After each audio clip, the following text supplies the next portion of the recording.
This is Fred Beck from Fred Talks Fighting. I'm joined by Foxer G in the barbershop. This is a very unusual occasion to do an interview. It's the first time ever I'm doing an interview in the barbershop. It's kind of iconic. I quite like it. But Fox, we haven't done an interview since the last fight. We did a post-fight one. We haven't done a catch-up one. How's life been since then?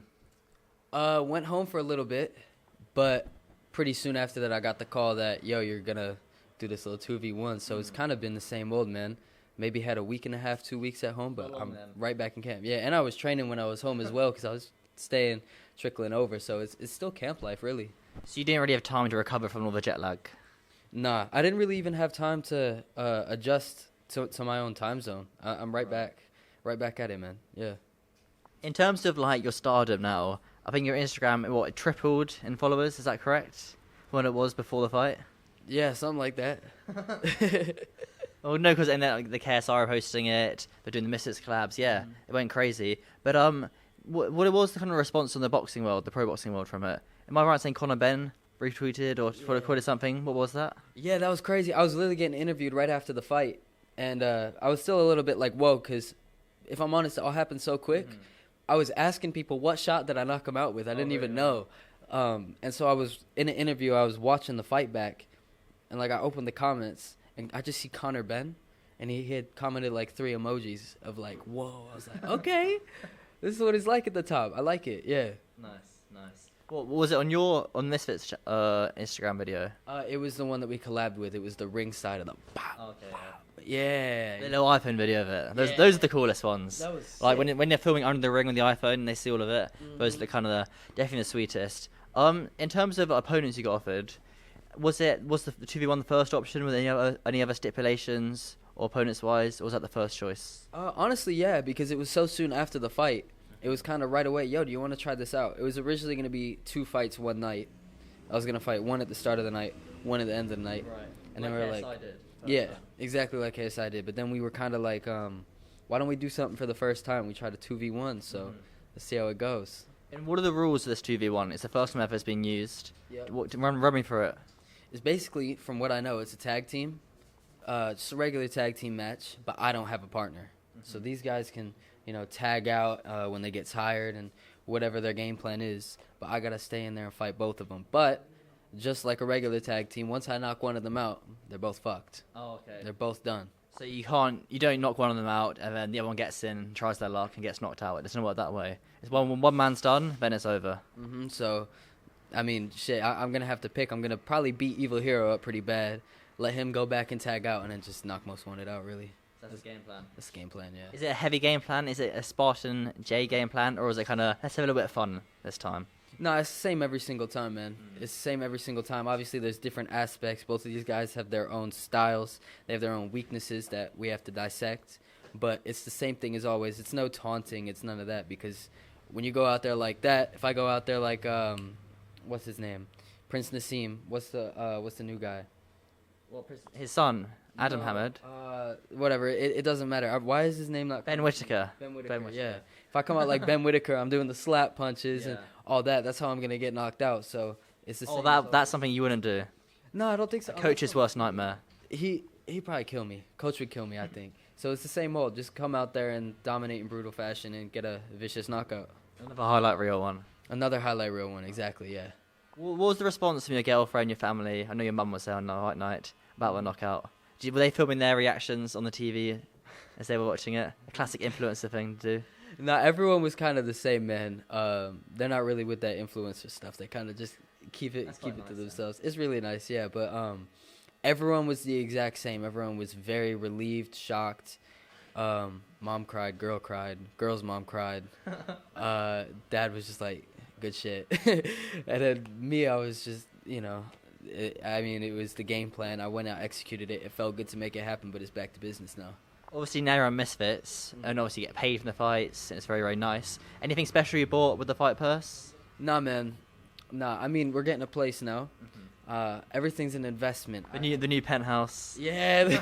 No, it's a little apartment, little 2-bedroom apartment, me and Coach. But it's just, this Misfits thing is around guaranteed for, hopefully another 3, 4, 5 years. I'm hoping to build myself and be a star in this. So hopefully I can save up as much money as I can and just smooth sail and have a good life. I'm not really interested in like a big house or like expensive cars or chains and all that. I just want to be able to live comfortably and be able to just be happy. That's very nice. That's very nice thing to say. Me, I want a big house, nice cars, better chains. Fair enough. I don't blame you, man. Like, it would be nice to have a little Lambo, but it's not on my horizon really right now. Yeah. That's okay, that's fair. And you're living here in England now, permanently, or for the next 6 months? What's the plan of it? It's gonna be whenever I'm in camp. Really, I'm out here, and then obviously between camps, gonna go back home, spend some time with the family for a little bit with the girl. But I'm thinking that a lot of the time it's gonna be here because, I got back and they wanted me right back in there right away. So it's gonna be a whole lot of being here. Is that slightly annoying? Yeah. It's a bittersweet, isn't it? I missed its main event, which was like absolutely perfect, but then going to go back so soon is a bit of a pain as well. It's definitely a little bit cock block. Like, literally just got home, and then you get the call. But it's also like, yo, this is my career. This is what I have to do, and I'm not going to turn down a main event. I could have said no to this, but that, dude. Main event in my second fight, I'm taking that. 2v1, I have a chance to make history. I'm taking that. And all the pain, just same thing with the Jay fight, man. Like, yeah, it sucked to be away, but I took it out on his face. So Most Wanted is a great person to take my pain out on his face and his body and his ribs and his big fucking nose. Same thing with Evil Hero. Both of these guys are just going to get beat up. I'm happy I have two opponents this time because I can take out everything on two people rather than just one. So maybe I should change the rule. After I knock out one, knock out the other after. That will certainly be a lot more cooler, I feel. Yeah. Maybe try and get it changed. That's a lot cooler. Anyway, 2v1 is still pretty dope indeed. And then what's the plan for the rest of the year? Get about 4 fights in, I predict. Yeah. To get one in the summer and then try and get one on the KSI undercard. That should be your plan. That would be nice. That would be real nice. Work my way up to that. I want to earn every opportunity that I get. But realistically, it's the same thing as always. I'm never going to turn down an opportunity. You know what I mean? I get offered a fight. I've been waiting for so long to have this opportunity. I'd be stupid to not take every single one because, who knows? This Misfits thing, we all hope that it's going to last forever. But 2, 3, 4 years down the line, it might not be in the same place, and I'm going to regret not taking certain fights like this one. So I'm taking every opportunity, and I'm getting the bag while I can. How come, what was the decision? Obviously, got the lightweight tournament. There's 8 very, very good lightweights. Was there any thought going to that, or was it best to stay out of it? What was the plan? I think it was pretty clear from the start for us that wasn't going to be what we were going to do because we have our own path. Yeah, trajectory. That's a big-ass word. I don't know what that means. That's the first time I ever said it. Really? It sounded very cool to say, though. I had the word in my head, but I wasn't even going to try because I don't know. It's a big word. But, yeah, got my own path. And, man, I would be stupid. Why am I going to go in there and fight with Waleed and Yuddy for a title shot when I could go and do something cool and something new? Have your own iconic, unique route, That's what I'm saying. Like, this is Michael Benson's tweeting about this. That's cool. Like, it's going to have eyes on it from the pro boxing world. And it's a first time that anybody's ever done anything like this. So I'm here for it. This is what I want to do, make history and do new things. Who are your picks for the lightweight tournament? How do you see it going? You're on. Let's run through the card real quick. You've got Yuddy Gang versus Cray Cray on the undercard. That's an ultimate 50-50 matchup, isn't it? I actually don't think so. Oh, yeah? I got Yuddy winning that quite comfortably. I think he's going to box his way to a decision. I rate Cray Cray, though. I think Cray Cray is very good as well, but I just think that Yuddy's shown more to me from what I've seen. I've seen more of Yuddy, to be fair, but from what I've seen, I think Yuddy's just a nightmare for him. He's an absolute nightmare for the style of Cray Cray. And Joey Knight and Baby Hulk? That's Joey. Yeah, 100%. Come on, man. Good. I mean, I've never seen Baby Hulk fight, but I know he's from Street Beefs, which I think is it's like MMA in the backyard. It's kind of like backyard fights. It's quite cool. It's what everyone watches like when you're in secondary school. I always liked watching Street Beefs back in the day. It was always fun. I didn't watch too much of it, but from what I saw, it was cool. But I just think he'll be tough. He'll be able to take a bang, I'm sure, and I'm sure he'll be able to throw his own. But I just think that in a boxing ring, Joey Knight, that's what he's used to, and that's what he's there to do. So Joey Knight, pro boxer, I'm going to have him getting the win. And then overall, I know there's only 2 fights that have been announced, but overall, who do you think wins the lightweight tournament? That's tough. On paper, Joey Knight. I think we're going to see how Waleed looks. I've had Waleed as a top pick as well. Yuddy, definitely up there. Who else? I think Ace Musa is definitely a lot of people are. He's a dark horse, isn't he? Yeah, this is, me and Coach always say that. I think he's a dark horse. I think that he's got a lot more danger in his hands than people give him credit for. But that's because we haven't seen him on Misfits yet. Excited to see what matchup that is. Those are really my main picks, man. Those are my main picks. Those guys, yeah. Okay, interesting. And then, so you picked Joey Knight to win. Does Joey Knight beat Dean? I don't know. I mean, for me, I still have to see certain stuff from Joey Knight because it's like, yo, Joey is like from what we know, like 8-0 or something like that. Mm-hmm. Who has he been fighting? We don't know. So it's going to be interesting to see. I don't think Baby Hulk is going to give him that much of a test. But down the line, we're going to start seeing matchups as people get eliminated. We're going to see stuff like Joey Knight versus Waleed, Joey Knight versus Yuddy. We're going to see these guys that are actually going to bring a fight and can box a little bit. Not that Baby Hulk can't box, I wouldn't know. But, you know, I would ideally think that Yuddy and Waleed and Cray are a lot better. So we'll see how that matches up, and then I'll let you know. But for right now, man, I think Dean's the champ, and I'm going to give Dean that fight as of right now. How many fights until you get to Dean? About 5 fights, would you say? 4 or 5 fights? Whenever I get the offer, really. Right. I mean, like I said, man, I'm always going to take an opportunity when it gets slid to me. Dean, honestly, the belt would be nice. But Dean isn't really on my radar as much as Adam Saleh is, if I'm being completely honest. Like, there's a lot of people going for the title right now. They're going to have their own little run. But for me, I'm not always as interested in a little belt. I'm more interested in beating the shit out of Adam repeatedly. Hopefully I can get a trilogy and beat him 3 times. Something like that. I don't like the guy. Yeah, I want to beat him up. I just never have. I don't really know. I think that there's a lot of guys in our scene. They got their hype, right? Like Dean got his hype. Waleed got his hype. Yuddy got his hype. I got my hype. All in the lightweight division. It's like the most hyped up division there is. We're stacked. I think that we all deserve our hype except Adam Saleh. I don't see the reason why he gets to be built up to the same amount. I don't think that he's deserving of the credit that he has, and I've always thought that I could beat Adam, as you saw with the antics on the Prime card. I've always thought that I could beat Adam, and I've always seen a lot of weaknesses in Adam Saleh, and I want to be the one to take advantage of it. It's not even personal. It's just, for me, I know that I can do it, and I'm so confident in the fact that I would knock Adam out very similarly to how I knocked out Jay. So I just want that fight very badly. Well, Adam fought Evil Hero. I was there in Saudi Arabia, literally about a year ago.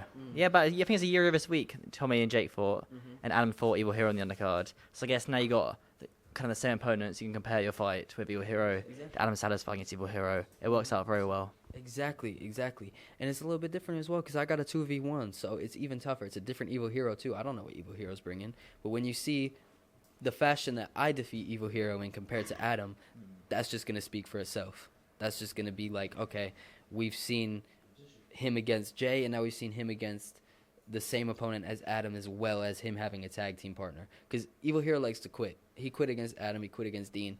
So when he quits, the fight's not over. I still have to fight a different guy, and then he can come in and be recovered. So I'm still going to show, yo, Adam, I'm a lot better than you, dude. A lot better. I punch with a lot more intent. Interesting. Maybe you can get the Adam Saleh fight sorted if you're victorious in Nashville. It will happen. Bro, it will happen this year. Why so confident? Because there's no way it doesn't happen. We're both down. Okay. We are both down for that fight, 100%. I mean, if Adam isn't down, that sucks. But main event in Brooklyn, Adam's backyard. You can fight in America again. That's pretty dope. I'll do that shit any day. We're going to be A-side? I want to beat him in his backyard, embarrass him a little bit. Because you know what'll be funny is when it's his backyard and more people come to support me than Adam, then we'll show motherfuckers who's A-side. Man. That's Solomon, Fox's coach in the background. A couple more things. Your YouTube channel. Remember when you were saying before you're fighting, you know, when I'm a influence boxer, my name's Fox G. When I'm an influence boxer, I'm gonna carry on uploading on YouTube every single day. I'll be one of those guys who kind of stopped doing on YouTube. But then if you look at Fox's channel, he's uploaded like once in the last 2 years. So I'm not really sure what's going on, Fox. No, you're right. I do need to get on my content grind. I showed you that video I was about to post. I'm gonna get on that. This time around it's gonna be different. I'm not gonna lie, with the Jay fight, there was like a different side of me that I like. It was just like genuinely, I did record videos and it wasn't the same, bro. Like I wanted to kill that kid so bad. And like I love Jay now. Like Yeah. it's just you have to turn on spite. I loved him before, I love him after, but you have to turn on spite. And this time around, I'm more settled in with that. I'm getting my own place because I was moving around Airbnb. There's so much going on that it was just like, there's no way I'm making a video today, man. And I try to, and then I'm just like, yo, I can't make a joke. I couldn't make a joke. So, but this time around, I'm more settled in. I'm more used to my surroundings. I'm more used to being in camp. The mindset is still the exact same, but I can have fun now. I can have fun. First one's always the worst, and you got it out of the way now. So this time around, man, there's gonna be content. Like I promise you, there will be content. There definitely will be. I'm getting my setup set. My setup is being set up at my apartment now. You can have someone videoing you on Fight Week, do like a kind of Fight Week vlog, and upload it on Sunday, have like a Fight Night recap of behind the scenes and it's cool stuff like that. I mean, maybe yeah. It would Okay, that's a no then, isn't it? No, because it's like if somebody want to do it for free, for sure. But like, Misfits is doing that anyway. Like people are still gonna get that. So it's like it would be cool to have one for me. Like, look at Devin Haney's YouTube channel, Devin Haney TV. How well it's produced, how well it's done. That's crazy you say that. You should be modeling that. It's really cool, isn't it? Yeah. And I love the channel because you can go back to his first ever fights in Mexico when you're 16, and you can do the same, Fox. It's still early in your career. No, it's not too late. It's true. But I like money, bro. Like, not like spending money. I just like being able to build and know that I have a good amount of money to be able to like have a good life. And I'm not trying to. I guess waste isn't the right word for it, but I don't want to spend it on that, man. I like to save. You want to invest in yourself, make sure you're a star as well, Fox the Jesus star, outside of Misfits as well. Yeah. Make sure you keep building your brand rather than just, You want to make sure that you're known as Fox the G. And then Mrs. Fighter as well, because being Mrs. Fighter is a great thing, but then it's when it's like Conor McGregor, he's like a worldwide brand. So when he fights in the UFC, when you fight at Misfits, you get so many more, you get the casual fans. Yeah. So you got to make sure you keep posting for the casual audience. Probably going to start streaming soon, I think. Oh, yeah. Yeah. Well, that's even more time consuming. That's like 3-4 hours of your day. Bro, I know, but it's like, I don't know, man. Between camps or something, run a little quick stream. When GTA 6 comes out, I'm definitely doing that. Yeah, well, but who knows when that will come out. Yeah, I know, right? It's fucking, isn't it 2026? Yeah, but it'll probably be extended when that. If it gets extended, I can't. Yeah, never mind. If it gets extended, I won't be. Yeah, it probably will get extended. But anyway, anything else coming up for yourself? Anything exciting? Any more news to talk about now before we go get some lunch? I mean, bro, I'm pretty locked in on this fight. Really, I'm not. Same thing with Jay. I'm not looking past this. I'm not looking beyond this. So the biggest thing coming up for me is March 23rd, live on Misfits, live on The Zone, taking on 2 people in one night. Well, I guess 2 people at the same time, which is cool. I'm just laser focused on that. So I'll let you know when I have other stuff going on. But for now, it's 100% all in on this fight. Gonna get 1 knockout. I'm gonna beat one repulsively to the point where he's almost knocked out. Let him tag out, get the other one in, and hit him with a mean ass left again. He's gonna go to sleep. Your family going to come watch since it's in America, in Nashville? Your girlfriend's family, your girlfriend, your mom, your dad? We'll see. It's one of those ones, man. She's my switch off. When I'm around her, I'm off. I'm not sharp. Right. I'm not focused in on fighting. When I'm around her, it's like, it's boyfriend, girlfriend stuff. It's not fighting. So it's like, I would like to have her there on fight night, but I can't see her before that. And seeing her after, maybe like go out in Nashville and do Nashville stuff. I don't know what there is to do in Nashville as much, but it's a cool place. She likes it, I like it, so hopefully but we'll see. You gotta stay locked in, you gotta stay in the zone, tunnel vision almost. But I do appreciate your time today at the barbershop, a very iconic place to do an interview. But it is. Thank you very much. That's awesome. Nice to hear. All right, peace out. Hey, March 23rd, tune in. I'm beating the shit out of 2 people. If you want to be entertained, you're tuning in because, usually it's like 1 and done, but this time it's 2. I'm going to beat the fuck out of 2 people, man. That doesn't happen. So tune in. It's going to be great. Magnificent. I'm going to prove you all wrong again. Bet. Perfect.